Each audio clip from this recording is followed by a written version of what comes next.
Good morning my dear students. Recorded class में आपका स्वागत है। लास्ट सैटरडे को आपको वीडियो नहीं मिल पाया होगा, वीडियो फेल्ड हो गया था। मैं कोशिश किया उसको काफ़ी, लेकिन हो नहीं पाया। तो लास्ट सैटरडे को मैं आप लोगों को झांसी की रानी लक्ष्मीबाई नामक कविता पढ़ाया था। उसका पहले का वीडियो व्याख्या सहित है, आप उसको देख लीजिएगा। और प्रश्न उत्तर एक वीडियो है उस पर मेरा, झांसी की रानी लक्ष्मीबाई पर व्याख्या सहित है। इसके बाद आप लोगों को प्रश्न उत्तर उसको आप लोग नोट कर लीजिए। आज आप लोग हिंदी व्याकरण में एक नया पाठ पढ़ेंगे। हिंदी व्याकरण में एक पेज छूट गया था, पेज नंबर 64 एक्सरसाइज। ये देखिए, वाक्य का एक्सरसाइज छूट गया था, तो इसको आप लोग कर लीजिएगा। बाकी सारा मैं भेज दिया हूँ। अब आज आप लोग एक नया पाठ पढ़ेंगे, पाठ 14। पाठ 14 है आपका शब्द निर्माण।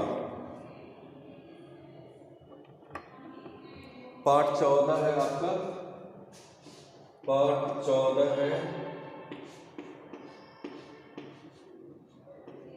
शब्द, पाठ 14 है शब्द निर्माण।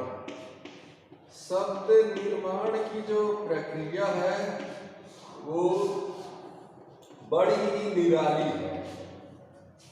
बहुत ही इसका शब्द निर्माण की बहुत ही व्यापक प्रक्रिया है।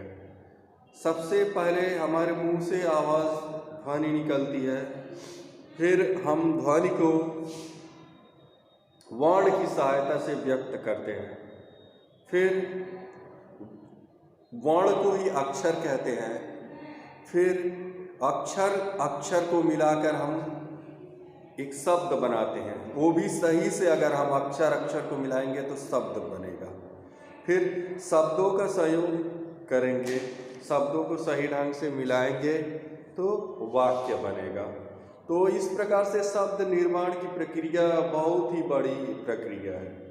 इसमें संधि, समास, कारक, उपसर्ग, प्रत्यय सब कुछ आ जाएंगे। ये सारे शब्द निर्माण की प्रक्रिया में ही आएंगे।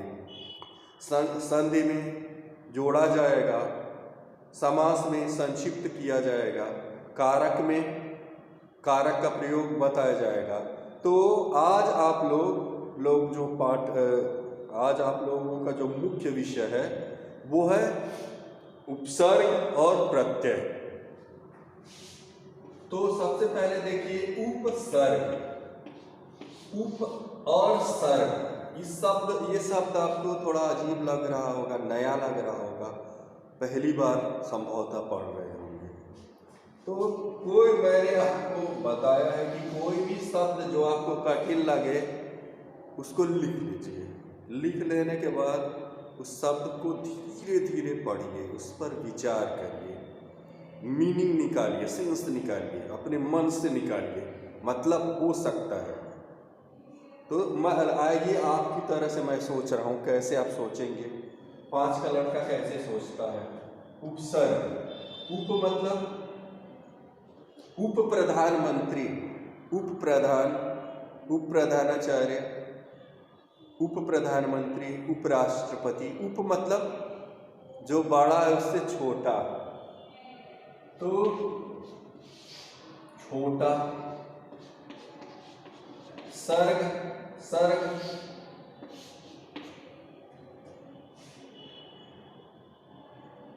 लगा है, जो लगा हो। तो इस प्रकार से कुछ मतलब लग रहा है कि एक छोटा सा कुछ लगेगा, उसको उपसर्ग कहेंगे। वास्तव में सही भी है, ये मीनिंग पूरा दे रहा है काम भर का। तो मतलब उपसर्ग क्या है? उपसर्ग एक छोटे से शब्दांश होते हैं। अब उपसर्ग क्या है? उपसर्ग एक छोटे से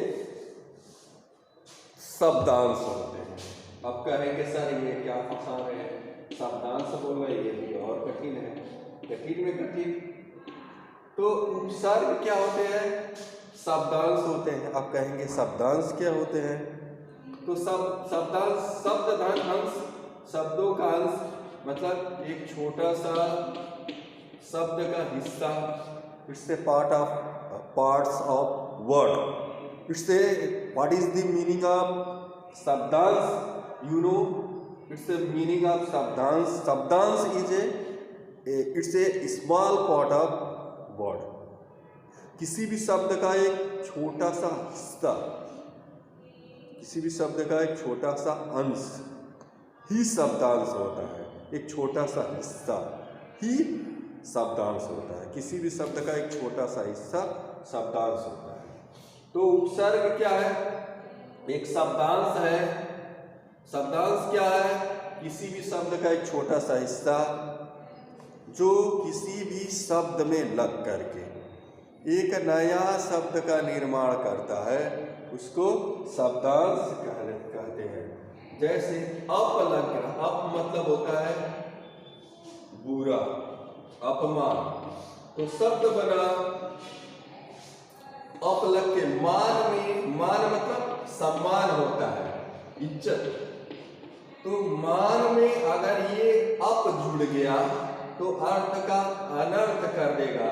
जहां आपको सम्मान मिलता था, इज्जत मिलता था, वहीं आपका अपमान होने लगा, बेइज्जती होने लगा।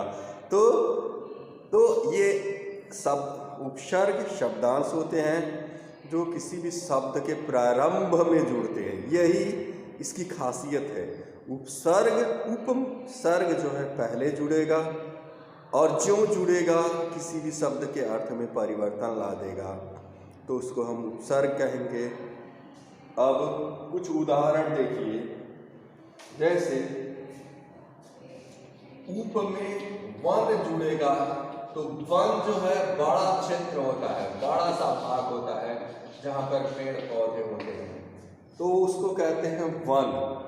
और जो वन में उप जुड़ा तो इसको वन को बगीचा बना देगा, छोटा सा बगीचा बना देगा वन को। तो इस प्रकार से आपने देखा कि शब्द उपसर्ग क्या है? उपसर्ग वे शब्दांश हैं जो किसी भी शब्द के आरंभ में जुड़कर, किसी भी शब्द के प्रारंभ में जुड़ते हैं, फर्स्ट पहले जुड़ करके उसके अर्थ में वे परिवर्तन लाते हैं, तो उसको हम शब्दांश कहते हैं। परिभाषा क्या कह रही है? ऐसे शब्द या शब्दांश जो किसी शब्द से पहले लगकर उस शब्द के अर्थ में परिवर्तन ला देते हैं, उपसर्ग कहलाते हैं। तो उपसर्ग संस्कृत के आया है। उपसर्ग जो है संस्कृत भाषा से हिंदी में आया है, और प्रत्यय भी संस्कृत भाषा से आया है। मुख्य चीज़ें जो हिंदी की हैं वो सब संस्कृत से आई हुई हैं। अब आइए हम इससे आगे बढ़ते हैं, प्रत्यय के बारे में जानते हैं। तो प्रत्यय क्या है, आइए हम लोग अब इसके आगे बढ़ते हैं। आप लोगों ने अब तक पढ़ा था उपसर्ग वे शब्दांश है जो किसी भी शब्द के प्रारंभ में जुड़ करके उसके अर्थ में परिवर्तन लाते हैं। इसके विपरीत जो प्रत्यय है, प्रत्यय क्या है?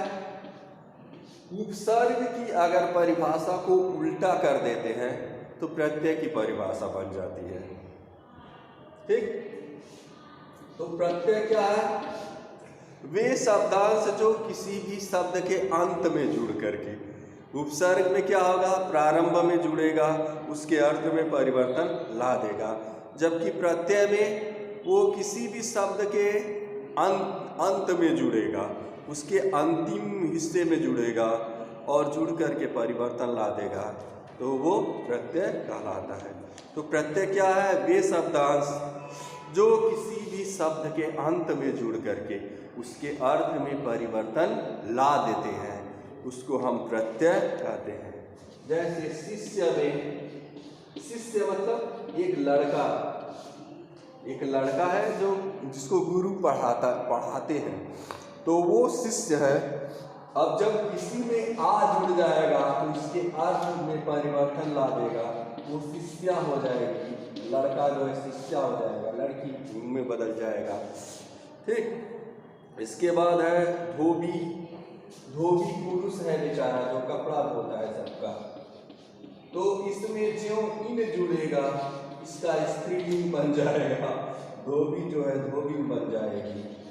सुनार, सुनार जो है बेचारा पुल्लिंग है, सुनार पुल्लिंग है। इसमें सुनार में जो इन नामक, सुनार में जो इन नामक प्रत्यय जुड़ेगा तो उसको स्त्रीलिंग में बना देगा, सुनारिन हो जाएगा।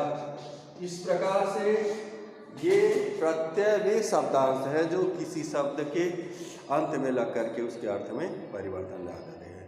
तो प्यारे छात्रों, इस प्रकार से प्रत्यय एक बार आप लोगों ने पुनः पुनरावृत्त कर लिया और आप लोग अधिक से अधिक संख्या में वीडियो देखिए, होमवर्क जो भी भेजा जा रहा है पढ़िए लिखिए। इस समय आप लोग 117-18 लोग जुड़ रहे हैं और 240 लोग परीक्षा देंगे, तो मैं आशा रखता हूं कि आप सभी लोग जुड़िए, प्रश्न उत्तर करिए।